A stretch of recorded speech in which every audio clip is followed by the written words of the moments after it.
মানে এইদিকে যে আসতে হবে তার জন্য পুরো শ্রেয় হচ্ছে সুমন্ত বাবু, আমাদের রামকৃষ্ণ বাবু।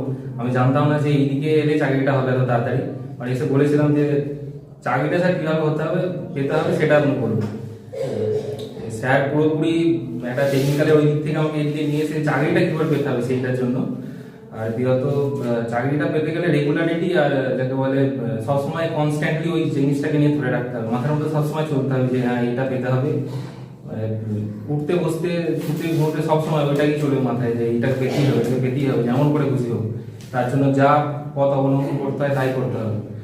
আর এইখানে পড়াশোনা তো কিছু আর বলাই নেই, মানে কতটা কি সিরিয়াসনেস আছে, মক টেস্টগুলো কতটা কোন লেভেলের হয়, এখানে মক টেস্ট দিতে হবে প্রথমেই।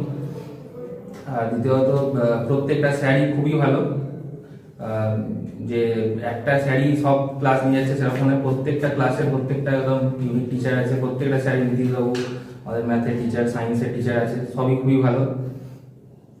আর তোমার স্ট্রাগলটা কিন্তু প্রচুর করতে হবে, কিন্তু তারপরে যেটা পাবে সেটা অকল্পনীয় যাকে বলে।